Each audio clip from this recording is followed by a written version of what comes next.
ஓப்பனிங்லயே ஹீரோனுக்கு கல்யாண ஏற்பாடு நடந்துட்டு இருக்கிறத காட்டுறாங்க. அவங்க வீட்டு லேடிஸும் கல்யாணத்துக்கான வேலைகளை பாத்துக்கிட்டு இருக்க ஹீரோனு சோகமா உட்காந்துக்கிட்டு இருக்கா. சொந்தக்கார லேடிஸ் எல்லாம் ஏமா சோகமா இருக்க, என்ன பிரச்சனை அப்படின்னு கேட்க, நான் டெஸ்ட் எழுதுனேன், அதுல தோத்து போயிட்டான்னு ஹீரோன் சொல்றா. டெஸ்ட் தானமா, திருப்பி எழுதிக்கலாம் அப்படின்னு அந்த லேடிஸ் சொல்ல, இந்த படிச்சிய திருப்பி எல்லாம் எழுத முடியாது அப்படின்னு ஹீரோன் சொல்றா. அப்படி என்னமா டெஸ்ட் எழுதுன அப்படின்னு அவங்க கேட்க, அங்க ஹீரோனு ஹீரோவை பத்தின கதையை சொல்ல ஆரம்பிக்கிறா. ஹீரோ லுங்கி பணியோட அடிச்சு பிடிச்சு ஓடி வரதை காட்டுறாங்க. அப்படி எங்கடா ஹீரோ ஓடி வர்றாரு அப்படின்னு பார்த்தா ரேஷன் கடையில வெங்காயம் போடுறாங்க அப்படின்னு அதை வாங்குறதுக்காக ஹீரோ வந்துகிட்டு இருக்காரு. ஹீரோ கிட்டத்தட்ட ஒரு 10-15 ஆதார் கார்டை மொத்தமா எடுத்துட்டு வந்து கொடுக்க, அந்த ரேஷன் கடைக்காரன் அதை பார்த்துட்டு, என்னப்பா பிளாக்ல எதுவும் விற்க போறியா, இத்தனை ஆதார் கார்டை எடுத்துட்டு வந்திருக்காருன்னு கேட்க, ஹீரோவும் கடுப்பாயே, என்னங்க இவங்க எல்லாமே எங்க ஃபேமிலி மெம்பர்ஸ் தாங்க அப்படி சொல்றாரு. அப்பதான் நமக்கு ஹீரோட ஃபேமிலியை காட்டுறாங்க. ஹீரோட குடும்பம் பெரிய குடும்பம், 2 அண்ணனுங்க, அவங்க பசங்க, அப்புறம் ஒரு பாட்டினி, பெரிய கூட்டு குடும்பமா வாழ்ந்துகிட்டு இருக்காங்க. பெரிய அண்ணன் எப்பவுமே தண்ணி அடிச்சுக்கிட்டு வேலைக்கு போகாம சம்பாதிக்காம இருக்காப்ல. சின்ன அண்ணன் ப்ராஜெக்ட் விஷயமா ஹீரோ கிட்டயே ஃபண்ட் கேட்டுக்கிட்டு இருக்கான். ஹீரோவும் அவங்க கிட்ட 3 நாள்ல அரேஞ்ச் பண்ணி தரேன் அப்படி சொல்றாரு. ஹீரோ தான் ஒரு இன்ஜினியரா வேலை பார்த்து மொத்த குடும்பத்தையே பாத்துக்கிட்டு இருக்காரு. அதனால பட்ஜெட் போட்டு ரொம்ப சிக்கனமா தான் இருப்பாரு. ஹீரோ எந்த அளவுக்கு சிக்கனம்னா, அவரோட சின்ன பசங்க தோசை கேக்குறாங்கன்னு தோசையை ஊத்தி கொடுத்துக்கிட்டு இருக்கும் போது ஹீரோ வந்து, ஒரு கரண்டி மாவை நீங்க தோசைக்கு ஊத்தினீங்கன்னா என்னத்துக்கு ஆகுறது அப்படி சொல்லி பசங்களுக்கு பேப்பர் தோசை சுட்டு தரேன் அப்படின்னு அந்த தோசை காத்துல பறந்து போற மாதிரியான தோசையை சுட்டு கொடுக்குறாப்ல. அந்த தோசை ஒரே வயல பசங்களை சாப்பிடுறாங்க. பெட்ரோல் கூட வெறும் 20 ரூபாய்க்கு தான் போடுவாரு ஹீரோ. அவரை அந்த பெட்ரோல் பங்கு பையன் கூட, என்னைக்கு தான் நீங்க ஃபுல் டேங்க் ஃபில் பண்றீங்கன்னு பாக்குறேன் அப்படின்னு கலாச்சி தான் அனுப்புறான். ஆபீஸ்ல ஹீரோவை ஒன் சைடா லவ் பண்ற ஒரு பொண்ணு இருக்கா. இவளை நம்ம லவர்னு வச்சுக்கலாம். அவ ஹீரோவை லவ் பண்ணாலும் ஹீரோ பொறுப்பா ஃபேமிலி இருக்கிறத பார்த்து ஹீரோ தனி கொடுத்த வந்தாதான் கல்யாணம் பண்ணிக்கலாம்ன்ற மாதிரி கண்டிஷன் போட்டிருக்கா. ஹீரோ அதனாலேயே அவ லவ் ரிஜெக்ட் பண்ணிருக்காரு. ஹீரோ வேலையில பயங்கர கட்டிக்காரன். இப்ப கூட ஒரு கவர்மெண்ட் ப்ராஜெக்ட் வந்திருக்க, அதுல 600 ஸ்கொயர் ஃபீட்லயே 3 பெட்ரூம் கொடுக்கலாம் அப்படின்னு அவர் அந்த ஐடியாவை சொல்ல, அதுல அமைச்சரை இம்ப்ரெஸ் ஆகி அந்த ப்ராஜெக்ட ஓகே பண்ணிருக்காரு. இந்த கவர்மெண்ட் ப்ராஜெக்ட் ஓகே ஆனதுனால ஹீரோட பாஸ், உனக்கு என்ன வேணா கேளு அப்படின்னு ஹீரோ கிட்ட கேட்க, ஹீரோ சின்னனுக்கு ப்ராஜெக்ட் ஃபண்டுக்கு ஒரு கேரண்டி கையெழுத்து மட்டும் வேணும் அப்படின்னு அண்ணனுக்காக கேக்குறான். பாஸும் உடனே கையெழுத்து போட்டு கொடுக்கறாரு. இப்படி ஹீரோ குடும்பத்து மேல ரொம்ப அக்கறையாவும், குடும்பத்தை பத்தி யாராவது தப்பா பேசினா அவங்க கூட சண்டைக்கு போற அளவுக்கு பாசத்துறையுமே இருக்காரு. ஹீரோ குடும்பத்துக்காக பண்றது பத்தி எல்லாம் ஹீரோன்னு சொல்ல, அதை கேட்டுக்கிட்டு இருந்த ஆண்டிங்க, ஆம்பளைங்க செய்யற ஒரு வேலையும் அவன் செய்யலையே அப்படின்னு சொல்றாங்க. அதுக்கு ஹீரோனோ, ஆம்பளைனா என்ன பண்ணணும், இரும்ப வளைக்கணுமா அப்படின்னு கேக்குறா. அங்கேயே படத்தோட டைட்டில் போடுறாங்க. திரும்ப ஓபன் பண்ணும்போது ஹீரோ அவன் மாமா இடத்துல ஒருத்தன் பிரச்சனை பண்றா அப்படின்னு சொல்லிட்டு அதை தீர்த்து வைக்கிறதுக்காக வந்திருக்காரு. மாமா கிட்ட பிரச்சனை பண்ணிக்கிட்டு இருந்த அந்த மொட்டை தலைய குழந்தைகளை ரெடி பண்ணி ஸ்கூலுக்கு அனுப்பிட்டு, வீட்டு பிரச்சனைகளை பாக்குற நீ எல்லாம் ப்ராப்பர்ட்டி பத்தி எல்லாம் சாதாரணமா நினைச்சியா அப்படின்னு நக்கலா பேச, ஏன் வீட்டு பிரச்சனை பாக்குறவங்க ஆம்பளையா இருக்க மாட்டானா, ஆம்பளையா இருக்கணும்னா என்ன இரும்ப வளைக்கணுமா அப்படின்னு கேட்டு ஹீரோ அங்கிருந்த ஒரு இரும்பு கம்பியை வளைச்சு உடைச்சு போட மொட்டை தலை ஷாக் ஆகி பாக்குறான். ஹீரோ அவரோட கெத்த காட்டுறதுக்காக அந்த இடத்துல என்னென்ன எங்க வரணும் அப்படின்னு சொல்ற மாதிரியே எல்லாத்தையும் அட்டிச்சு உடைச்சு மொட்டை தலைய பயமுறுத்த, அவனோ எதுக்குடா வம்பு அப்படின்னு அங்க இருந்து கிளம்பி போயிடுறான். அன்னைக்கு நைட்டு ஹீரோவும் மாடியில இருக்கிற ரூமுக்கு போயிட்டு படுக்கல அப்படின்னு கிளம்பும் போது வாக்கிங் போய்கிட்டு இருந்த பாட்டி, அந்த ரூம வாடகைக்கு விட்டாச்சு, நீ போய் ரூம்ல படுத்துக்கப்பா அப்படின்னு சொல்றாங்க. நான் நிம்மதியா இருக்கிற ஒரே இடம் அந்த இடம் மட்டும்தான், அதையுமே வாடகைக்கு விட்டுட்டீங்களா, இப்பவே கழுத்தை பிடிச்சு வெளியில தள்ளுற அப்படின்னு கடுப்பாய்கிட்டு ஹீரோவும் மேல போனா அங்க ஹீரோன் தான் கூடி வந்திருக்காங்க. அவளை பார்த்த உடனே ஹீரோவும் எதையுமே சொல்ல முடியாம அவங்களோட அழகுல மயங்கி நிக்க, ஹீரோன் அவர்கிட்ட, உங்க வீட்டு ஆளுங்க எல்லாருமே உங்க மேல ரொம்பவே டிபெண்டா இருக்காங்க, நீங்க தான் இந்த வீட்டுல எல்லாமே சொன்னாங்க, நானும் இங்க இருக்கிற வரைக்கும் எனக்கு ஏதாவது உதவி தேவைப்பட்ட உங்களதான் கேட்க போறேன் அப்படின்னு அவங்க ஹீரோ பத்தி பெருமையை பேச ஆரம்பிக்க, ஹீரோவும் வேற வழியே இல்லாம அங்கிருந்து எதுவுமே பேசாம வந்துடுறாரு. ஹீரோ கீழே வந்ததுமே பாட்டியும், என்னடா கழுத்தை பிடிச்சு வெளியில தள்ளுவேன்னு சொன்னீங்க, தள்ளிட்டியா அப்படின்னு கேட்க, ரொம்ப கலாய்க்காம போய் பெட்டை ரெடி பண்ணுவே அப்படின்னு சொல்லிட்டு ஹீரோமே அவரோட ரூமுக்கு போயிடுறாரு. அடுத்த செல்ல ஹீரோ அவரோட ஃப்ரெண்ட பார்க்க வந்திருக்காரு. ஹீரோட ஃப்ரெண்டு ஒரு புரோக்கராவும் அதே ஒரு கண்ணாடி கடையுமே வச்சிருக்காரு. ஹீரோயின் அவனதான் வாடகைக்கு வீடு வேணும் அப்படின்னு கான்டாக்ட் பண்ணிருக்காங்க. அதுவும் எனக்கு இந்த ஏரியாவில தான் ஒரு வீடு வேணும் அப்படின்னு கேட்டிருக்கா. அவ ஹீரோட ரூமை பத்தி சொல்லி, ஆனா உங்க ஃபேமிலி ரொம்பவே பெரிய ஃபேமிலி, நீ அட்ஜஸ்ட் பண்ணிக்குவ அப்படின்னு கேட்க, எனக்கு அப்படிதான் வேணும், நான் அவங்களோட ஒரு ஃபேமிலி மெம்பர் ஆகணும் அப்படின்னு ஹீரோன்னு சொல்லியிருக்கா. அவனுக்கு அவங்க ஃபேமிலியை பத்தி யாராவது தப்பா பேசினா ரொம்பவே கோவம் வரும், கண்ணா பின்னான்னு பேசிடுவான் அப்படின்னு ஃப்ரெண்டு சொன்னதுக்கு, ஃபேமிலியை பத்தி பேசினா யாருக்கு தான் கோவம் வராம இருக்கும், நானா இருந்து அடிக்கவே செஞ்சிருவேன், அவர் செய்யறதெல்லாம் கரெக்ட் தான் அப்படின்னு அந்த வீடியோ பிடிக்கிறதுலே குறியா இருந்திருக்கா. முதல்ல பாட்டி ஒத்துக்கலடா, ஆனா பொண்ணு பார்த்த உடனே ஒத்துக்கிட்டாங்க அப்படின்னு ஃப்ரெண்டு சொல்லி, எனக்குனவா அந்த பொண்ணு வீட்டுக்கு தான் வரணும் அப்படின்னு அடம் பிடிச்சதுல இருந்து அதுக்கு ஏதோ ஒரு காரணம் இருக்குன்னு எனக்கு சந்தேகமா இருக்கடா அப்படின்னு ஃப்ரெண்டு சொல்ல, என்ன காரணம் இருக்க போது அப்படின்னு ஹீரோ அதை பெருசா கண்டுக்காம வீட்டுக்கு கிளம்பி வரான். அங்க வந்தா பசங்க எல்லாம் ஒரே அழுகையா அழுதுகிட்டு இருக்காங்க. என்னன்னு கேட்டா, நீல் விட்டு பொண்ணு பிரியாணி ஆர்டர் பண்ணிருக்கா, அதை பார்த்ததுல இருந்து பசங்க அதுதான் வேணும் அப்படின்னு அடம் பிடிக்கிறதா பெரிய நீ சொல்ல, இது என்னடா தொல்லையா போச்சு, 4வது ஞாயிற்றுக்கிழமை மட்டும்தான் நம்ம பிரியாணி சாப்பிடுவோம், என்ன திடீர்னு இப்ப கேக்குறீங்க, இப்ப பிரியாணி வரும் அப்படின்னு ஹீரோ கேட்டுக்கிட்டு இருக்கும் போது ஐஸ்கிரீம் ஆர்டர் வர, அது மேல் விட்டு பொண்ணாதான் இருக்கா அப்படின்னு சொல்லி பாட்டி அவனை மேல அனுப்பி விடுறாங்க. அடுத்த நாள் காலையில திரும்பவுமே பசங்களோட அழுகு சத்தம் கேட்டு ஹீரோவுமே எந்திரிச்சு வராப்ல. இன்னுமாடா இங்க பிரியாணி பிரச்சனை போய்கிட்டு இருக்காடுன்னு ஹீரோ கேட்டா, இல்ல காலையில அந்த பொண்ணு பூடி பொங்கல் அப்படின்னு ஆர்டர் பண்ணி அதெல்லாம் வந்துகிட்டு இருக்கா அப்படின்னு பாட்டி சொல்ல இனி வேலைக்காகாது அப்படின்னு ஹீரோ வேகமா மாடிக்கு போறாரு. அங்கே போய் ஹீரோவும் ஹீரோயின் கிட்ட இப்படி டெய்லி ஆர்டர் பண்ணி சாப்பிட்டுக்கிட்டு இருந்தீங்கன்னா பசங்க எல்லாம் அதெல்லாம் கேக்குறாங்க, ஒண்ணு சமைச்சு சாப்பிடுங்க இல்லாட்ட நீங்களே ஹோட்டலுக்கு போய் சாப்பிடுங்க அப்படின்னு ரொம்பவே ஸ்ட்ரிக்டா சொல்ல ஹீரோயினோ இப்ப தானங்க வந்திருக்கேன், இனி வீடு கூட செட் ஆகல, செட் ஆனதுக்கு அப்புறம் நானே சமைச்சு சாப்பிடுறேன், இனிமே நீங்களும் குழந்தைங்களும் ஹேட் ஆகாத மாதிரி நான் பாத்துக்கிறேன் அப்படின்னு சமாதானம் பேச ஹீரோவும் சரி ஓகே அப்படி சொல்லிட்டு அங்கிருந்து கிளம்புறாப்ல. ஹீரோ திரும்பி போகும்போது என்னங்க அப்படின்னு ஹீரோனை கூப்பிட ஹீரோனை அப்படி கூப்பிடும் போதெல்லாம் ஹீரோ அப்படியே மெல்ட் ஆயிடுவாப்ல. ஹீரோன் அவர்கிட்ட அயன் பாக்ஸ் கொஞ்சம் வேணுங்க அப்படின்னு கேட்க எடுத்துட்டு வரேன் அப்படின்னு சொல்லிட்டு அவருமே கீழே வந்து அயன் பாக்ஸ் எடுத்துட்டு போறாரு. என்னடா அது வீரவேசமா போனா இப்படி அயன் பாக்ஸ் தூக்கிட்டு போறானேன்ற மாதிரி பாட்டி மாவனை ஏற இறங்க பாத்துட்டு போறாங்க. ஹீரோ அயன் பாக்ஸ் எடுத்துட்டு போறது மட்டும் இல்லாம அவங்களோட ட்ரெஸ் அயன் பண்ணியுமே கொடுத்துக்கிட்டு இருக்காரு. சரிங்க எனக்கு அயன் பண்ண தெரியாது அப்படின்னு ஹீரோன்னு சொல்ல பரவாயில்ல ஆம்பளை பொம்பளைங்க வித்தியாசம் இல்லாம எல்லா வேலையுமே கத்துக்கணும்ல அப்படின்னு சொல்றாரு. ஹீரோ ஆபீஸுக்கு வந்தா அங்க அவரோட ஒன் சைடு லவர் இருக்காங்கல்ல அவங்க உங்க வீட்டுக்கு புதுசா ஒரு பொண்ணு ஒருத்தி குடி வந்திருக்காராம் அப்படின்னு கேட்க ஹீரோ அவங்கள கலாச்சிட்டு இப்படி வரும்போது ஹீரோக்கு ஃப்ரெண்டு கிட்ட இருந்து ஒரு கால் வருது. ஹீரோட பெரிய என்ன ஒயின் ஷாப்ல தகராறு பண்ணிக்கிட்டு இருக்காரு அப்படின்னு ஃப்ரெண்டுமே கால் பண்ணி சொல்ல ஹீரோ அந்த ஓனர் கிட்ட போன கொடுக்க சொல்லி அண்ணன் என்ன கேக்குறானோ அதை கொடுங்க நான் வந்து காசு அனுப்பிடுறேன் அப்படின்னு ஹீரோ சொல்றாரு. அதுக்கு அந்த ஓனரும் அண்ணன் எப்பவுமே இப்படிதான் தகராறு பண்ணிக்கிட்டு இருக்கான், அவனை பேசாம மெண்டல் ஹாஸ்பிட்டல் சேர்த்திருப்பா அப்படின்னு சொல்ல ஹீரோவும் செம்மையம் காண்டாகி யோ உனக்கு காசு தானே தேவை அதை நான் கொடுக்குறேன், என் அண்ணனை ராஜா மாதிரி உட்கார வச்சு குடிக்க வச்சு அனுப்பி தேவையில்லாத அட்வைஸ் எல்லாம் பண்ணாத அப்படின்னு திட்டி போன கட் பண்றாரு. அடுத்த சீன்ல ஹீரோ ஒரு பில்டிங் பிளான கொடுக்கறதுக்காக ஒரு மாலுக்கு வந்தா அங்க அவரோட குடும்பமே நல்லா KFCல பெரிய பக்கெட் சிக்கனா வாங்கி வச்சு கூத்தடிச்சுக்கிட்டு இருக்காங்க. ஹீரோன் தான் அவங்களை வெளியில கூட்டிட்டு வந்திருக்கா, அவங்களுக்கு இதெல்லாம் வாங்கி கொடுக்கறதுமே ஹீரோன் தான். ஹீரோ பாட்டிக்கு கால் பண்ணா பாட்டி காலை அட்டன் பண்ணாம கூட கட் பண்ணிடுறாங்க. ஹீரோ அப்போதைக்கு அவர் வந்திருக்கத காட்டிக்காம அவங்க வீட்டுக்கு வரும்போது ஹீரோ வாசலே வெயிட் பண்ணிக்கிட்டு இருக்காரு. எல்லாருமே அவருக்கு பயந்து எதுவுமே பேசாம அப்படி உள்ள போயிடுறாங்க. ஹீரோன் மட்டும் நீங்க தான் என்ன வெளியில போய் சாப்பிட சொன்னீங்கல்ல அதனால பசங்களுமே கூப்பிட்டேன் அவங்களும் வந்தாங்க, ஒரே என்ஜாய்மெண்ட் தான் தெரியுமா, பசங்க கூட பரவாயில்ல அவங்க பாட்டி தான் சின்ன குழந்தை மாதிரி அவ்வளவு ஆட்டம் போட்டாங்க அப்படின்னு அவங்களுமே சந்தோஷமா பேசிட்டு போக ஹீரோ அவங்க கிட்ட சிரிச்சு சமாளிச்சுட்டு பேசிட்டு அதுக்கப்புறம் உள்ள வந்து இவங்களை பிடிச்சி காய்ச்சி முடிச்சுன்னு கத்திக்கிட்டு இருக்காப்ல. கரெக்டா ஹீரோ திட்டிக்கிட்டு இருக்கத வந்து பாத்துறாங்க. இனிமே இங்க யாருமே மேலையும் போக கூடாது அவளுமே இங்க வரக்கூடாது சத்தியம் பண்ணுங்க அப்படி சொல்லி ஹீரோ எல்லார்கிட்டயுமே சத்தியம் வாங்கிக்கிட்டு இருக்க ஹீரோனா அதை பாத்துக்கிட்டு இருக்கா. ஹீரோவும் அவன் நிக்கிறத பாத்துட்டு என்னடா பண்றதுன்னு முடிச்சுக்கிட்டு இருக்கும் போது ஹீரோனு கடுப்பா அங்கிருந்து போயிடறா. ஹீரோ பாட்டி கிட்ட இந்த பொண்ணு எப்ப வந்தா அப்படின்னு கேட்க அவனு பேச ஆரம்பிச்ச உடனே வந்துட்டாப்பா அப்படின்னு பாட்டி சொல்றாங்க. அப்பவே ஏன் என்கிட்ட சொல்லல அப்படின்னு ஹீரோ கேட்க நீதான் கேட்க விடாம திட்டிக்கிட்டு இருக்கே அப்ப எங்க இருந்து சொல்றது அப்படின்னு பாட்டி கோமா சொல்ல வைத்தியம் பிடிச்ச கிளவி அப்படின்னு திட்டிட்டு ஹீரோனை சமாதானப்படுத்துறதுக்காக ஹீரோவும் பின்னாடியே போனா ஹீரோன் ரூமுக்கு போய் கதவை அடிச்சு சாத்திடுறா. அடுத்த நாள் காலையில அவளை சமாதானப்படுத்துறதுக்காக ஹீரோவும் காஃபியா போட்டுட்டு வந்து கொடுக்குறாரு. ஆனா ஹீரோன் அது தூக்கி கீழே ஊத்திடுறா. ஹீரோவும் அவளை சமாதானப்படுத்த எவ்வளவோ ட்ரை பண்ணாலும் அவ கோமா மூஞ்சிய திருப்பிட்டு போக அவ ஒரு பஸ் ஸ்டாண்ட்ல வெயிட் பண்ணிக்கிறத பார்த்த ஹீரோ அங்கே வந்து எங்க வீட்டுல நான் பேசிக்கிட்டு இருந்தேன், நீங்க அதை ஒட்டி கேட்டதே தப்பு, அதுவும் உங்களை பத்தி தான் பேசுறா அப்படின்னு தெரிஞ்சதுக்கு அப்புறமும் நீங்க அங்கிருந்து போகாம கேட்டது ரொம்பவே தப்பு,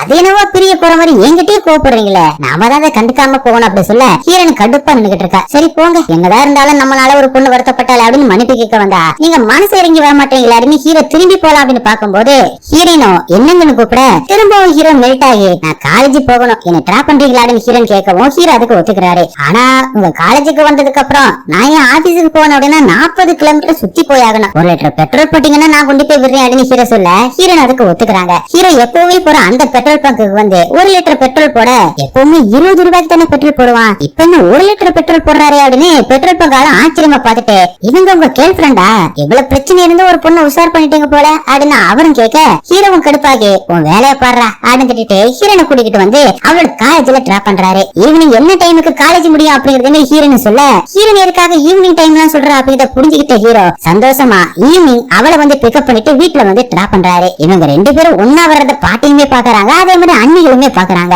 அப்படி ஒரு மாண்டேஜ் சாங் போக பசங்க எல்லாருமே கூடியது வந்து ஹீரோவும் ஹீரோன் கூட விளையாட சொன்னா நீ தானே இந்த அக்கா கூட விளையாட கூடாதுன்னு சொல்லி சத்தியம் வாங்கின அதனால நாங்க விளையாட மாட்டோம் அப்படின்னு சொல்லிட்டு போயிடுறாங்க. ஹீரோ அதுக்கப்புறம் ஹீரோனை ஆபீஸுக்கு எல்லாம் கூட்டிட்டு வந்து காட்டுறாரு. இதை பார்த்தா ஹீரோவோட ஒன் சைடு லவருக்கு செம்மையா கடுப்பாகுது. அந்த பாட்டிலேயே ஹீரோயின் ஹீரோட ஃபேமிலியோட க்ளோஸ் ஆகுறதுமே காட்டுறாங்க. அடுத்த சீன்ல பட்டிக்காரன் ஒருத்தன் வீட்டுக்கே வந்து உரிமையா அவனே டைம் டேபிள்ல உட்காந்து சாப்பாடெல்லாம் போட்டு சாப்பிட்டுக்கிட்டு இருக்க எல்லாருமே புரியாம வந்து என்ன ஏதுன்னு விசாரிக்கிறாங்க. ஹீரோவோட பெரிய என்ன 8 லட்சம் ரூபாய் இவங்கிட்ட கடனா வாங்கியிருக்கானா, நான் ஈவினிங் ஆட்டோ அனுப்புவேன். ஒண்ணு என் பணம் வரணும், இல்லன்னா நீ வரணும் அப்படின்னு பெரிய நீ மிரட்டிட்டு போக அடுத்த சில அண்ணி ஆட்டோல வந்து அவனோட கம்பெனில இறங்குறாங்க. அதை பார்த்து அந்த வட்டிக்காரனும் தனாவட்டான லுக்கோட பாக்க கூடவே ஹீரோன்னு வந்திருக்காரு. ஹீரோ மட்டும் இல்ல, ஒட்டுமொத்த ஃபேமிலியுமே கூட்டிட்டு வந்திருக்காரு. பசங்க எல்லாருமே உட்கார வச்சுட்டு நம்ம விட்டு பொம்பளை கிட்ட யாராவது தப்பா நடந்துகிட்டா என்ன பண்ணணும் அப்படிங்கறத நான் உங்களுக்கு இப்ப சொல்லி தர போறேன் அப்படின்னு சொல்லிட்டு நீங்க இதெல்லாம் கத்துக்கணும் அப்படின்னு சொல்லிட்டு ஹீரோ வட்டிக்காரனோட ஆளுகளை எல்லாத்தையும் அடிச்சு போட்டுட்டு என் வீட்டுல பொண்ணுங்க இருக்கிற மாதிரி உன் வீட்லயுமே பொண்ணுங்க இருக்காங்க, பார்த்து நடந்துக்க அப்படின்னு மிரட்டிட்டு போறாரு. அன்னைக்கு நேற்று பெரிய அண்ணன் வீட்டுக்கு வந்ததுமே ஹீரோவும் அவங்கிட்ட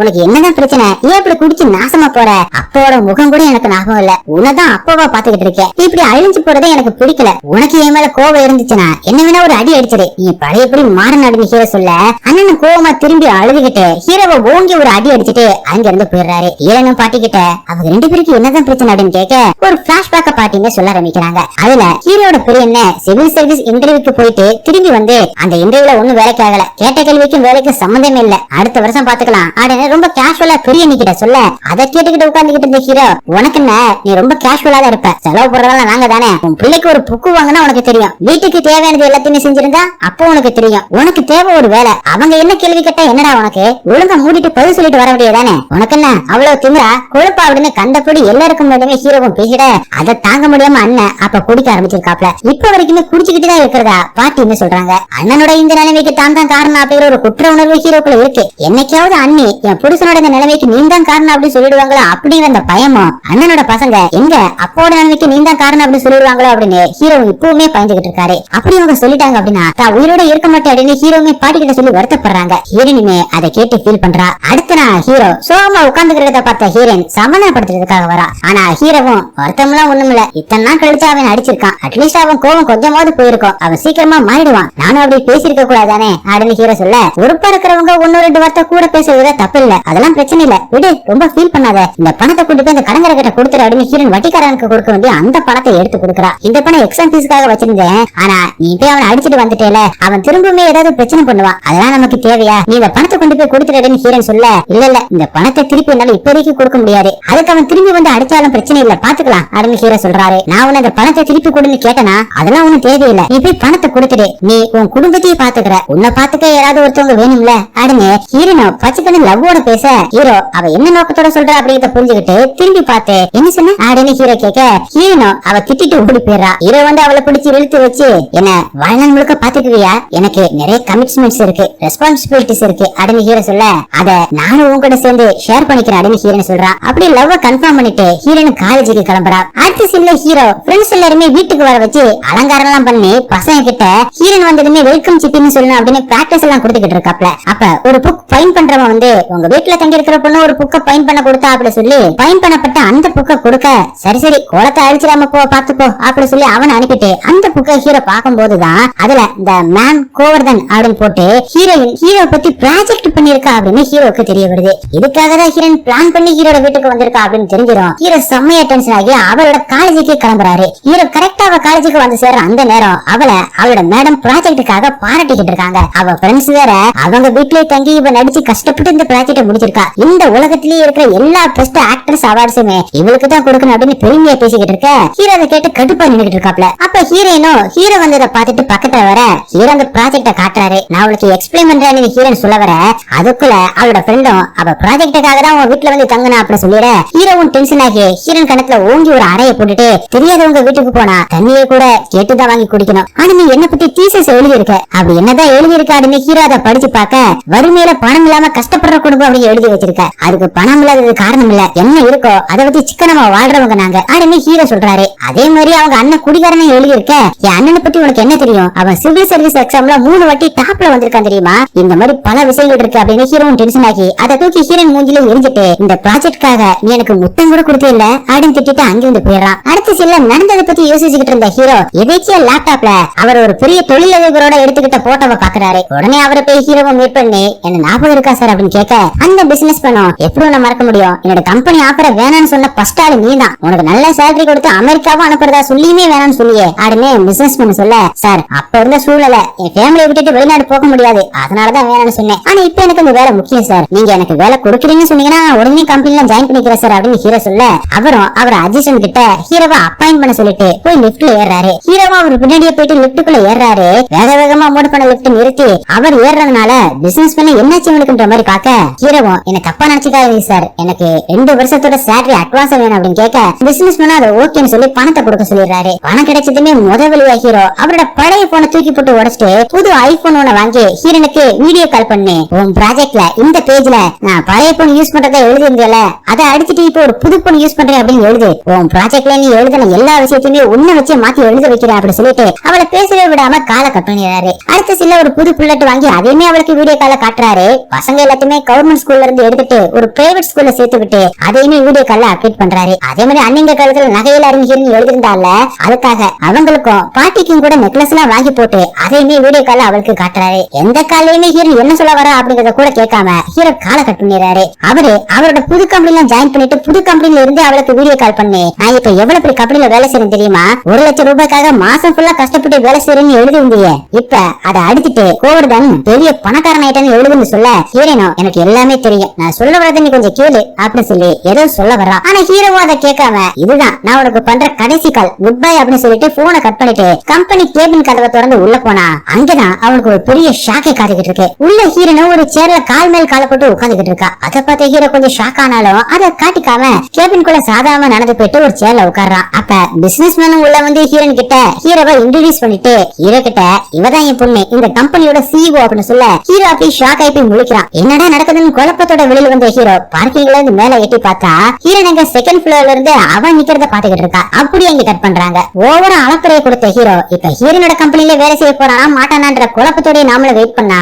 திரும்ப ஓபன் பண்ணும்போது ஹீரோ ஃப்ரெண்ட்ஸோட உட்காந்து தண்ணி அடிச்சுட்டு இருக்காப்ல. ரெண்டும் அவங்கிட்ட ஏடா கோடி ரூபாய் அட்வான்ஸ் வாங்கி நல்லா செலவு பண்ணிட்ட, இப்ப என்னடா பண்ண போற அப்படின்னு கேட்க, என்ன பண்றது அவ எம்பியோட பொண்ணா இருப்பா அப்படின்னு நான் என்ன கனவா கண்டேன், இப்ப என்ன மிஞ்சி கொண்டு அந்த அட்வான்ஸை திருப்பி தர சொல்லுவாங்க, வீட்டை அடமானம் வச்சாவது பணத்தை திருப்பி கொடுத்துட வேண்டியதா அப்படின்னு ஹீரோ சொல்ல, ஏண்டா அந்த வீட்டை எத்தனை தடவை தாண்டா அடமானம் வைப்ப, அது என்ன ஒயிட் ஹவுஸா ஸ்மால் ஹவுஸ்ரா அப்படின்னு சொல்லிட்டு இருக்கும்போது ஹீரோவுக்கு கால் வருது. கம்பெனியோட அக்கௌண்டன்ட் தான் கால் பண்ணிருக்காரு. ஹீரோவும் எனக்கு ஒரு 2 வாரம் மட்டும் டைம் வாங்க கொடுங்க சார், எப்படியாவது பணத்தை திருப்பி கொடுத்துறேன் அப்படின்னு சொல்ல, அதுக்கு அவரும் தம்பி உங்ககிட்ட பணத்தை திருப்பி கேட்கலாம் கூப்பிடலப்பா, நாளைக்கு அமெரிக்கா போறதுக்கு விசா சாங்ஷன் இருக்கு, 11 மணிக்கு பிளைட் பா, ஆல் தி பெஸ்ட், போய் ப்ராஜெக்ட் நல்லா பண்ணு அப்படி சொல்ல ஹீரோ காலை கட் பண்ணிட்டு ஃப்ரெண்டு கிட்ட இதாண்டா என்னோட டேலண்ட், அந்த பொண்ணு தப்பு பண்ணதுனாலதான் அவங்க அப்பா கிட்ட என்ன பத்தி சொல்லல, அப்படி சொல்லியிருந்தா அவருமே என்ன மாதிரி அவளை அடிச்சிருப்பாரு. சரி அதை விடு, நான் இந்த ப்ராஜெக்ட் எப்படி சக்சஸ் பண்றேன் அப்படின்னு மட்டும் பாரு, அந்த ப்ராஜெக்ட முடிச்சுட்டு வந்து இந்தியாவிலே ஒரு சொந்த கம்பெனி ஆரம்பிக்கிறேன், என்னோட ஃபேமிலியோட தரத்தை நான் மாத்திரம் பாரு அப்படின்னு சொல்லிட்டு அடுத்த நாளைக்கு ஹீரோ ஏர்போர்ட்டுக்கு கிளம்பி போறாப்ல. அங்கே வந்தா ஹீரோனுமே ஏர்போர்ட்டுக்கு வந்திருக்கா. ஹீரோ அக்கௌண்டன்ட்டுக்கு கால் பண்ணி ஹீரோனை என் கூட வரல அப்படின்னு கேட்க, அவங்க உன் கூட வரலப்பா, அவங்க கூட தான் நீ போற அப்படின்னு அக்கௌண்டன்ட் சொல்றாரு. சரி வந்தா வரட்டும், அதை பத்தி பிரச்சனை இல்ல, ஆனா பக்கத்து சீட்ல எல்லாம் உட்கார கூடாது அப்படின்னு ஹீரோ கெத்தா சொல்ல, எப்பா உனக்கு அவ்வளவு சீன்லாம் இல்ல, அவங்க போறது ஃபர்ஸ்ட் கிளாஸ், நீ போறது எக்கனாமிக் கிளாஸ்ப்பா அப்படின்னு அவர் சொல்ல ஹீரோவும் கடுப்பாகி எனக்கு ஃபர்ஸ்ட் கிளாஸ் கொடுக்கலன்னா நான் திரும்பி வந்துடலாம் அப்படின்னு மிரட்ட, வேற வழியே இல்லாம அக்கௌண்டன்ட் அவருக்கு ஃபர்ஸ்ட் கிளாஸ் டிக்கெட் போடுறாரு. ஃபர்ஸ்ட் கிளாஸ் கேபினுக்கு போனதுமே ஹீரோ வீட்டுக்கு வீடியோ கால் பண்ணி எல்லாருக்குமே அங்க இருக்கிறது எல்லாத்தையுமே காட்டி, இனிமே இதுதான் நம்மளோட ஸ்டாண்டர்ட், இந்த ப்ராஜெக்ட் மட்டும் முடியட்டும், இந்த மாதிரி ஒரு பிளைட்டே நம்ம வாங்கல அப்படின்னு ஹீரோ சொல்லிக்கிட்டு இருக்க, பசங்க எல்லாம் சித்தி அங்கதானே இருக்காங்க, சித்தி கிட்ட போன கொடுங்க அப்படின்னு சொல்றாங்க. ஹீரோவும் கடுப்பாகி இனிமே சித்தின்னு உங்களுக்கு யாருமே கிடையாது, எல்லாருமே உங்களுக்கு அக்கா தான் அப்படின்னு சொல்லிட்டு காலை கட் பண்றாரு. இவர் பேசிக்கிறதெல்லாம் கேட்டுக்கிட்டு ஒரு ஆண்டியுமே உட்காந்துக்கிட்டு இருக்காங்க. அவங்க ஹீரோ கிட்ட உனக்கு கல்யாணம் ஆயிடுச்சா தம்பி அப்படின்னு கேட்க, ஹீரோவும் சிரிச்சுக்கிட்டு இந்த கேள்வி நீங்க முன்னாடி கேட்பீங்கன்னு நினைச்சேன், என்ன பாக்குற எல்லாருமே இப்படிதான் கேட்பாங்க, ஏன் உங்களுக்கு பொண்ணு இருக்கா இல்ல உங்க சொந்தத்துல யாராவது மேட்ச் ஆகிற மாதிரி பொண்ணு ஏதாவது இருக்காதுன்னு ஹீரோ கேட்க, இல்ல அதுக்காக கேட்கல, நீ பாக்க ரொம்ப அப்பாவியா இருக்க,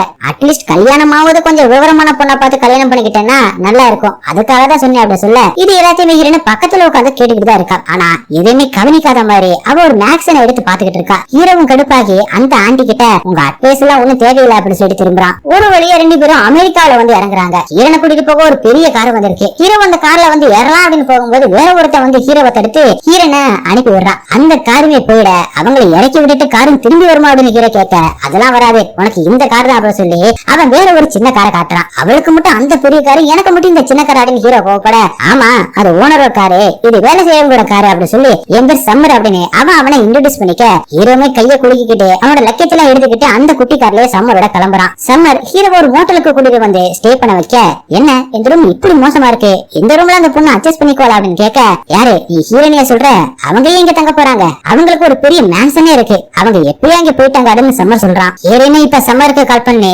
ஹீரோக்கு இதெல்லாம் புதுசு, அதனால நீங்க அவர் கூடவே ஒரு 2-3 நாள் ஸ்டே பண்ணி இந்தியன் சாப்பாடு எல்லாத்தையுமே அரேஞ்ச் பண்ணி கொடு அப்படின்னு சொல்ல, சம்மர் ஹீரோன் கிட்ட நீங்க தான் அவர் மேல ரொம்ப அக்கறையா பேசுறீங்க, ஆனா அவரு பெட்டி எல்லாம் தூக்கிக்கிட்டு போய் கீழே உட்கார்ந்து இந்த ஹோட்டலே பிடிக்கல அப்படின்னு தகராறு பண்ணிக்கிட்டு இருக்காரு சொல்றாரு அப்படி சொல்றாரு. ஹீரோனா போன ஸ்பீக்கர்ல போட்டு அவர்கிட்ட கொண்டு போய் கொடு அப்படின்னு சொல்ல சம்மர் ஸ்பீக்கர்ல போட்டு ஹீரோ கிட்ட போனை கொடுத்துட்டு அங்கிருந்து வரான். ஹீரோனும் போன்லயே வந்த வேலையை மட்டும் பாத்துக்கிட்டு இருந்தா எல்லாருக்குமே நல்லது. சும்மா ஈகோ செல்ஃப் ரெஸ்பெக்ட் அப்படின்னு எல்லாத்தையும் பாத்துக்கிட்டு இருக்க வேணாம், கிடைச்ச வாய்ப்பை யூஸ் பண்ணிக்க அப்படி சொல்ல ஹீரோ அப்போதைக்கு அமைதியா இருக்காரு. அடுத்த சில சம்மர் அவங்க கம்பெனிக்கு ஹீரோவை கூட்டிட்டு வராரு. ஹீரோ வேணும்னே கம்பெனில குளிச்சுட்டு வெறும் பனியன் லுங்கியோட வந்து சூரிய நமஸ்காரம் எல்லாம் பண்ண இவன் என்னடா பண்றான்ற மாதிரி ஒட்டுமொத்த கம்பெனியும் அவனை வேடிக்கை பாக்குது. ஹீரோன்னு பாத்துக்கிட்டே இருக்க ஹீரோவும் சம்மர் கிட்ட வந்து அந்த ஹோட்டல் பாத்ரூம்ல கால் வைக்க முடியல, நான் இங்கேயே குளிச்சு ரெடி ஆயிக்கிறேன், நீ எனக்கு ஒரு அயன் பாக்ஸ் மட்டும் எடுத்துட்டு வந்து தெரியாடின்னு ஹீரோனை கலாய்க்கிற மாதிரி ஹீரோவும் பேச ஹீரோன் எதுவுமே கண்டுக்காத மாதிரி அமைதியாவே இருக்கா. சம்மரும் நான் அரேஞ்ச் பண்ணி வைக்கிறேன் அப்படி சொல்ல ஹீரோன் வீட்டுல சொன்ன மாதிரி ஹீரோ இங்க சம்மர் கிட்ட இனிமே எனக்கு என்ன தேவைப்பட்டாலும் நான் சம்மர் சம்மர் அப்படின்னு ஒன்னதான் கூப்பிடுவேன் அப்படி சொல்லி கலாய்ச்சிக்கிட்டே போக ஹீரோன் கடுப்பா பாத்துட்டே நிக்கிறா. அடுத்த நாள் காலையில எல்லாருமே ஆபீஸுக்கு வந்தா ஹீரோ நடு ஆபீஸ்ல படுத்து தூங்கிட்டு இருக்காப்ல. சம்மரும் அவரை எழுப்பி ஆபீஸுக்கு டைம் ஆச்சு சார் அப்படி சொல்ல ஹீரோவும் அவசர அவசரமா எந்திரிச்சு போயிட்டு குளிச்சுட்டு ரெடி ஆகி வராரு. அந்த மோட்டரை தங்க வச்சதுக்காக ஹீரோனை வெறுப்பேற்றுற மாதிரியே ஹீரோ இதெல்லாம் பண்ணிக்கிட்டு இருக்காப்ல. ஆனா ப்ராஜெக்ட் ஒர்க்க பொறுத்த வரைக்கும் அவர் எந்த ஒரு தப்பும் பண்ணாம ப்ராஜெக்ட் ஒர்க் ஒழுங்கா ஒரு பக்கம் போய்கிட்டு இருக்கு. ஒரு பக்கம் ஹீரோனோ என்னெல்லாம் பண்றாளோ அதெல்லாம் தனக்கு வேணும் அப்படின்னு அடம் பிடிச்சு கேட்டு வாங்கிக்கிட்டு இருக்காப்ல. சாப்பாட்டு விஷயத்துல கூட அவ என்ன சாப்பிடறாளோ அதுதான் எனக்கு வேணும் அப்படின்னு ஹீரோ ஒரு பக்கம் ஆர்ப்பாட்டம் பண்றாப்ல. ஹீரோ அங்க இருக்கிறவங்களையும் அவரை மாதிரி லுங்கிக்கும் பணியருக்கும் பழக்கப்படுத்தி அதே போட்டு வர்ற அளவுக்கு மாத்தி வச்சிருக்காரு. அவரை இதுக்கு மேல ஆபீஸ்ல தங்க விட்டீங்கன்னா ஏதாவது பிரச்சனை அப்படின்னு சம்மர சொல்ல வேற வழியே இல்லாம ஹீரோனோட மேன்சனுக்கு ஹீரோவா வர சொல்லிடுறா. என்னோட தகுதிக்கு நாங்க எங்க இருக்கணுமோ அது எனக்கு எப்படியாவது கிடைச்சிடும் அப்படின்னு டயலாக் எல்லாம் பேசிட்டு ஹீரோ அந்த மேன்சன்ல தங்க ஆரம்பிக்கிறாரு. அடுத்த சீன்ல அவங்க ப்ராஜெக்ட் பத்தி ஒரு பிரசன்டேஷன் கொடுக்கறதுக்காக அமெரிக்காவில இருக்கிற எல்லா ஹிந்தி என்ஆர்ஐஸையுமே இன்வைட் பண்ணிருக்கா. அவங்க ப்ராஜெக்ட் என்னன்னா அமெரிக்காவில இருக்கிற ஹிந்தி என்ஆர்ஐஸ்க்கெல்லாம் வீடு கட்டி கொடுக்கறது. அதை பத்தி பிரசன்டேஷன் கொடுக்கறதுக்காக தான் அங்க என்ஆர்ஐ ஆட்கள் எல்லாருமே கூடி இருக்க ஹீரோயின் ஹீரோ கிட்ட இவங்க நம்ம இம்ப்ரெஸ் பண்ணா மட்டும்தான் நம்ம ப்ராஜெக்ட் சக்சஸ் ஆகாதுன்னு ஹீரோன்னு சொல்லிக்கிட்டு இருக்க ஹீரோ தான் பிரசன்டேஷன் கொடுக்க போறாரு. ஆனா அதை பத்தி ஹீரோ கிட்ட அவர் எதுவுமே பேசாம பிரசன்டேஷன் கொடுக்கறதுக்காக மேடைக்கு போறாரு. அங்கே போய் என்ஆர்ஐ பீப்புள்ஸ் ஒரு நாட்டோட வளர்ச்சிக்கு எவ்வளவு முக்கியம், அவங்களுக்கு நாங்க ஒரு ப்ராஜெக்ட் பண்றோம்னா அந்த ப்ராஜெக்ட் எவ்வளவு அக்கறையோட பண்ணுவோன்றத பத்தியும் சொல்லிட்டு அவங்களுக்கான வீடுகளை எப்படி ஹீரோ டிசைன் பண்ணிருக்காரு அப்படிங்கிற விஷயத்தையுமே சொல்றாரு. அவங்க எல்லாருமே ஹிந்தின்றதுனால கலாச்சாரத்தை பிரதிபலிக்கிற மாதிரி மாட்டு தொழுவோம், வீட்டு வாசல்ல துளசி மாடம், திண்ணை அப்படின்னு எல்லாத்தையுமே பிளான் பண்ணி இருக்கிறத பத்தி டீட்டெயிலா ஹீரோ எக்ஸ்பிளைன் பண்ணிட்டு நாம இருக்கிற இடம் சரியான இடமா இருந்தா நம்ம பிள்ளைகளுமே சாதாரணமாவே கலாச்சாரத்தோட வளருவாங்க அப்படிங்கிற விஷயத்தையும் சொல்லி அவரோட பேச்சை முடிக்க அங்கிருந்தவங்க எல்லாருமே அந்த ஸ்பீச்ல இம்ப்ரெஸ் ஆகி பயங்கரமா கை தட்டுறாங்க. கார்ல திரும்பி போய்கிட்டு இருக்கும் போது ஹீரோயின் மட்டும் உம்முன்னே வராங்க. ஹீரோ சம்மர் கிட்ட என்ன பிரச்சனை, அதான் ப்ராஜெக்ட் ஓகே ஆகி எல்லாருமே பயங்கரமா கை தட்டினாங்கல்ல, உங்க மேடம் மட்டும் ஏன் உம்முன்னு வராங்க அப்படின்னு கேட்க ஹீரோயின் கடுப்பா நான் ஒன்னும் கிளைண்ட் கிடையாது, என்கிட்ட முன்னாடியே என்ன நடக்க போகுதுன்னு சொல்லிட்டு செய்யணும், இனிமே எல்லாத்தையும் டிஸ்கஸ் பண்ணிட்டு தான் செய்யணும் அப்படின்னு ஹீரோயின் சொல்றா. அன்னைக்கு நைட்டு ஹீரோவும் சம்மர் கிட்ட கடுப்பா நம்மள விட மிடில் கிளாஸ் ஆளுங்க ஜெயிச்சாலே இந்த மாதிரி ஹை கிளாஸ் பொண்ணுங்களுக்கு எல்லாம் பிடிக்கவே பிடிக்காது அப்படின்னு கட்டிக்கிட்டு இருக்க அப்படி உங்களுக்கு என்னதான் சார் பிரச்சனை அப்படின்னு சம்மன் கேக்குறாப்ல. நீ பாத்ரூம்குள்ள ட்ரெஸ் எல்லாம் கழட்டிட்டு ரிலாக்ஸ் பண்ணிட்டு என்ன வேலை செய்யணுமோ அதை செஞ்சுக்கிட்டு இருக்கும்போது ஒருத்தர் எட்டி பார்த்தா உனக்கு எப்படி இருக்கும், அப்படிதான் எனக்குமே நடந்துச்சுன்னு சொல்ல என்ன சொல்றீங்க மேடம் பாத்ரூம்ல எட்டி பார்த்தாங்களா அப்படின்னு ஷாக் ஆகி சம்மருமே கேக்குறாரு. ஆமா அதுவும் மட்டும் இல்லாம அதை வர்ணிச்சு ஒரு புக்கையுமே எழுதுனா உனக்கு எப்படி இருக்கும், அது மட்டும் இல்லாம என் ஒட்டுமொத்த குடும்பத்துக்குமே அப்படியே பண்ணிட்டாருன்னு ஹீரோவும் கோமா சொல்ல அவர் சொன்ன அர்த்தத்தை அப்படியே எடுத்துக்கிட்ட சம்மரம் ஏன் அப்படிதான் பாத்ரூம்ல வச்சு பாத்துட்டாங்க அப்படின்னு சம்மர் நினைக்கிறாரு. அடுத்த சீன்ல கம்பெனில அவங்க ப்ராஜெக்ட் பத்தி எல்லா என்ஆர்எஸ் கிட்டையும் டிஸ்கஸ் பண்ணிக்கிட்டு இருக்கும்போது ஒருத்தன் ஹீரோனை பார்த்து அவகிட்ட ப்ராஜெக்ட எக்ஸ்பிளைன் பண்ண சொல்லி கேட்டுக்கிட்டு வரான். ஹீரோன் அவளுக்கு ப்ராஜெக்ட எக்ஸ்பிளைன் பண்ணிக்கிட்டு இருக்கும்போது ஆனா அவன் ஹீரோனுக்கு தெரியாம அவளை வீடியோ எடுத்துட்டு திரும்பி அவன் ஃப்ரெண்ட்ஸோட கார்ல போய்கிட்டு இருக்கும்போது பொண்ணு அழகா இருக்கா, என் தாத்தா கடைசியில் இவளே கல்யாணம் பண்ணிக்க போறேன் அப்படின்னு சொல்லிக்கிட்டு போய்கிட்டு இருக்கும்போது ஹீரோவுக்கு காரை பிளாக் பண்ணி பயங்கரமா அவங்க கூட சண்டை போடுறாரு. அதை பார்த்து ஒட்டுமொத்த கம்பெனி ஆளுங்களுமே வெளியில வந்துடுறாங்க. அவனை அடிச்சு மூஞ்சி முதலாம் பேத்து விட்டுட்டு அந்த வீடியோவை எடுத்துக்காட்டு என்னடா பண்ணி வச்சிருக்க அப்படின்னு கேட்க உனக்கு இப்ப என்னடா பிரச்சனை, எனக்கு அந்த பொண்ணை பிடிச்சிருக்கு கல்யாணம் பண்ணிக்கிறேன் அப்படின்னு ஆசைப்படுறேன் அதனால வீடியோ எடுத்தேன் அப்படி சொல்ல எனக்கு கல்யாணம் பண்ணிக்க போறியா அதுவும் இவளையா அப்படின்னு கேட்டு இன்னும் நாள் அடி அடிக்க இரண்டு ஒருவேளை நம்ம மேல லவ் இருக்கிறதுனாலதான் இவன் இப்படி பண்றானோ அப்படின்னு நினைச்சு உள்ளுக்குள்ள சந்தோஷமா இருக்கா. அதை உடைக்கிற மாதிரி ஹீரோவோ அந்த வீடியோவை எடுத்துக்காட்டு நீ அவளை தாராளமா கல்யாணம் பண்ணிக்க அதுக்கு ஏன்டா என்ன வீடியோ எடுத்து வச்சிருக்க அங்க பாரு பேங்க்ரோல நான் நிக்கிறேன் பாரு அப்படி சொல்லி அந்த வீடியோவை ஜூம் பண்ணி காட்டு என்ன வீடியோ எடுக்கிறேன்னா என்கிட்ட சொல்லிட்டு எடுக்கடா நான் என்ன ஜூல இருக்கிற மிருகமாடா என்ன இப்படி நடந்துக்கிறீங்க அப்படின்னு ஹீரோ காமெடி பண்ணிக்கிட்டு இருக்கும்போது அங்க போலீஸ் வந்துடுறாங்க. இவனுக்கு போலீஸ பார்த்து பயந்து அங்க இருந்து கார்ல கிளம்பி வேகமா போயிடுறாங்க. அடுத்த சில ஹீரோ ஆபீஸ்ல ஹீரோவையே பாத்துக்கிட்டு இருக்க அப்ப அங்க வந்த சமரம் அவகிட்ட அவருக்கு உங்க மேல இன்னும் விருப்பம் இருக்கு அதனாலதான் அந்த வீடியோ எடுத்ததுக்காக அவனை போட்டு அடிச்சிருக்காரு, ஆனா நீங்க பண்ண தப்புனால அவர் உங்ககிட்ட உங்க மேல இருக்கிற விருப்பத்தை காட்டாமலே இருக்காரு அப்படின்னு சொல்ல நான் என்ன தப்பு பண்ண அப்படின்னு ஹீரோன் கேக்குறா. என்ன இருந்தாலும் அவர் பாத்ரூம்ல நீங்க எட்டி பாத்துருக்க கூடாது, அது கூட பரவாயில்ல, ஏதோ அவரை பிடிச்சிருந்துச்சு பாத்தீங்க, அதுக்கும் மேல போய் ஒட்டுமொத்த குடும்பத்தையுமா பாப்பீங்க, இதான் தப்பு மேடம் அப்படின்னு சம்மர் சொல்ல ஹீரோன் கடுப்பாகி அவனை ஓங்கி ஒரு அறையை விட்டுட்டு அவனை பத்தி ஒரு புக்கு எழுதி தொலைச்சிட்டேன் அதனால அவன் கோவமா இருக்காடுன்னு ஹீரோன் சொல்றா. புக்கா இவனை பத்தியா, இவன் ஒரு சாதாரண மனுஷன் மேடம், இவனை பத்தி என்ன புக்கு எழுதுனீங்க அப்படின்னு சம்மர் கேக்குறாப்ல. இவங்க சாதாரண மனுஷன் அப்படின்னு ஹீரோன்னு சொல்றா. அப்படி அங்கே கட் பண்றாங்க. அன்னைக்கு நைட்டு ஹீரோவும் சம்மரோட உட்கார்ந்து சரக்கு அடிச்சுட்டு இருக்கா. அப்ப அவரோட போனுக்கு salary கிரெடிட் ஆயிடுச்சு அப்படின்னு மெசேஜ் வருது. ஆனா ரொம்ப கம்மியான அமௌண்ட் கிரெடிட்டா இருக்கு. இவரோட அக்கௌண்டன்ட்க்கு கால் பண்ணி, என்ன சார் ரொம்ப கம்மியான அமௌண்ட் தான் கிரெடிட் ஆயிருக்கு அப்படின்னு கேட்க, ஆமாப்பா நீங்க அமெரிக்காவுக்கு போகும்போது எனக்கு எக்கனாமிக் கிளாஸ் எல்லாம் வேணாம், ஃபர்ஸ்ட் கிளாஸ் தான் வேணும் அப்படின்னு சொன்னேன்ல, நம்ம ஒர்க்கர்ஸ்க்கு எக்கனாமிக் கிளாஸ் தான் கொடுப்போம், நீ கேட்டதுனால உன்னோட சேலரியில இருந்து எடுத்து அந்த டிக்கெட்டை புக் பண்ணியாச்சு, அதுதான் மைனஸ் பண்ணிருக்கேன் அப்படின்னு சொல்ல, அட பாவி இப்படி பண்ணிட்டியடா அப்படின்னு ஹீரோவும் டென்ஷன் ஆகுறாப்ல. ஐயோ இப்ப இஎம்ஐ எல்லாம் கட்டணுமே, என்னடா பண்றது அப்படின்னு ஹீரோ டென்ஷன் ஆகி உட்கார்ந்துட்டு இருக்க. சம்மரம் எதுக்கு டென்ஷன் ஆயிருக்கீங்க, இரண்டு கிட்ட போயிட்டு ஒரு வார்த்தை சொன்னீங்கன்னா பேலன்ஸ் அமௌண்ட் கிரெடிட் பண்ண போறாங்க, ஒரு பிரச்சனை இருக்காது அப்படின்னு சொல்ல, ஹீரோவா வேற வழியே இல்லாம ஹீரோ கிட்ட போயிட்டு அக்கௌண்டோட ஒரு சின்ன மிஸ்கம்யூனிகேஷன், சேலரி கம்மியா போட்டுட்டாரு, நீங்க கொஞ்சம் சொன்னீங்கன்னா பேலன்ஸ் சேலரி கொடுத்துவாங்க, நான் உங்களுக்கு அந்த பணத்தை திரும்ப வட்டியோட கொடுத்துறேன் அப்படின்னு அவன் மூஞ்சி கூட பார்க்காம ஒரு ரெக்வஸ்டா கேட்காம கேட்க, இரண்டு பதிலே சொல்லாம அங்க இருந்து போயிடுறா. சம்மரும் கடுப்பாயி, சார் உங்ககிட்ட மிச்ச பணத்தை கேட்கணும்னா இப்படியா சார் கேட்பாங்க, கொஞ்சம் பணிவா இந்த மாதிரி ஆகி போச்சு, நிறைய லோன் எல்லாம் கட்ட வேண்டியிருக்கு, தயவு செஞ்சு பேலன்ஸ் அமௌண்ட் போட்டுடுங்க அப்படின்னு கையேந்திர மாதிரி காட்டி கேட்கணும் சார் அப்படி சொல்ல, அவகிட்ட என்ன பிச்சை எடுக்க சொல்றியா, கழுத்து அறுத்துக்கிட்டு செத்தான சாவனே தவிர அப்படிலாம் நான் பண்ண மாட்டேன் ஹீரோ சொல்றாப்ல. சரி சாகணும்னா நீங்களே சாவுங்க சார், நான் இங்க இருந்து கிளம்புறேன் அப்படின்னு சம்மர் அங்க இருந்து போக ஹீரோ அவனை நிறுத்தி, ஏன்பா ஏதாவது பணத்துக்கு வழி சொல்லுப்பா, என்னப்பா பண்ணலாம்னு ஹீரோ கேக்குறாரு. சம்மரும் ஹீரோவை ஏத்த இறக்கமா ஒரு மார்க்கமா பாத்துட்டு ஒரு வழி இருக்குன்னு சொல்றாப்ல. அடுத்த சீன்ல ஹீரோக்கு கலர் கலரா ட்ரெஸ் போட்டு கூட்டிட்டு வந்து ஒரு ஸ்ட்ரீட்ல நிறுத்தி இருக்க ஒரு குரு பொண்ணுங்க கார்ல இருந்து இறங்கி வந்து ஹீரோவை பார்த்து காசை சம்மர் கிட்ட கொடுத்துட்டு அவரை தொட்டு தடவி பேச, ஹீரோவும் டென்ஷன் ஆகி, ஐயோ நான் அந்த மாதிரி பையன் இல்லைங்க, நான் ஃபேமிலி மேனுங்க, நான் விட்டுருங்க அப்படின்னு சொல்றாரு. ஆனா அந்த பொண்ணுங்க விடாம ஹீரோவை துரத்த ஹீரோனுமே 10 போயிட்டு திரும்பி வந்துகிட்டு இருக்க ஹீரோனை பார்த்துட்டு அவகிட்ட ஓடி வந்து, ஹீரோ தயவு செஞ்சு உன் பாய் ஃப்ரெண்ட்னு சொல்லி என்னை காப்பாத்துமா அப்படின்னு கெஞ்ச, வேற வழியே இல்லாம ஹீரோனும் இவன் என் பாய் ஃப்ரெண்ட் இவனை விட்டுருங்க அப்படின்னு சொல்றா. அந்த பொண்ணுங்களும் அங்க இருந்து போயிடுறாங்க. சம்மரும் வந்துடுறாப்ல.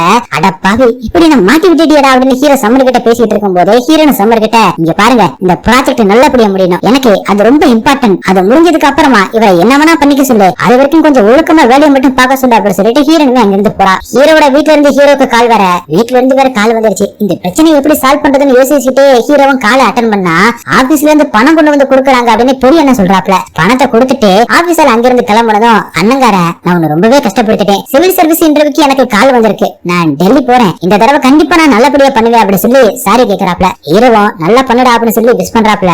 ஹீரோ காலை கட் பண்ணதும் சம்மரம் அவர்கிட்ட வந்து, என்ன சார் வீட்டுல இருந்து பணம் வந்துச்சுன்னு சொன்னாங்களா, இந்த மாசம் மட்டும் இல்ல இந்த ப்ராஜெக்ட் முடியற வரைக்குமே உங்க ஃபேமிலிக்கு பினான்சியல் ப்ராப்ளம் எதுவுமே வராது, மேடம் பாத்துக்க சொல்லிட்டாங்க, உங்களுக்கு எந்த ஒரு டிஸ்டர்பன்ஸும் இருக்க கூடாதுன்னு அவங்க சொல்லிருக்காங்க அப்படின்னு சொல்லிட்டு அங்க இருந்து போறாப்ல. ஹீரோ தயக்கத்தோட ஹீரோ கிட்ட வந்து, பணம் கிடைச்சிருச்சுன்னு சொன்னாங்க, ரொம்ப தேங்க்ஸ் சொல்லிட்டு போறாப்ல. ஹீரோ போற வரைக்கும் அமைதியா இருந்துட்டு அவர் போனதுக்கு அப்புறம் சிரிக்கிறா. சோ அவளுக்குள்ள இன்னும் லவ் அப்படியே தான் இருக்கு அப்படிங்கறதையுமே காட்டுறாங்க. அப்படியே ஒரு மாண்டேஜ் சாங்ல ப்ராஜெக்ட் ஒர்க் நல்லபடியா நடந்துட்டு இருக்கிறதையும் ஹீரோனோட அப்பா கட்டி முடிச்ச வீடுகள் எல்லாத்தையுமே பார்த்துட்டு பூஜை பண்ற மாதிரியுமே சீன்ஸ் எல்லாம் காட்டுறாங்க. ஹீரோனோட அப்பா ஒரு பார்ட்டி அரேஞ்ச் பண்ணி அந்த பார்ட்டில இந்த ப்ராஜெக்ட் இவ்வளவு சக்சஸ்ஃபுல்லா முடியறதுக்கு நான் அமெரிக்காவில என் கம்பெனியை லான்ச் பண்றதுக்கு ஒரே காரணம், நான் என் பொண்ணு நம்பி இந்த ப்ராஜெக்ட் அவகிட்ட ஒப்படைச்சது மட்டும்தான், என் பொண்ணு இந்த ப்ராஜெக்ட் ரொம்ப சக்சஸ்ஃபுல்லா முடிச்சிருக்கா, இந்த ப்ராஜெக்டுக்கான முழு கிரெடிட்டுமே ஹீரோனுக்கு மட்டும்தான் கொடுக்க, ஹீரோவை பத்தி ஒரு வார்த்தை கூட சொல்லலையே அப்படின்னு ஹீரோனை வருத்தப்படுறா. ஆனா ஹீரோ அதை பத்தி எதுவுமே யோசிக்காம ஹீரோனை நீ முன்னாடி போ அப்படின்னு சொல்லி அனுப்பி வைக்கிறாரு. எல்லாருமே ஹீரோனுக்கு கை தட்ட ஆரம்பிக்கிறாங்க. ஹீரோவுமே சேர்ந்து கை தட்டுறாப்ல.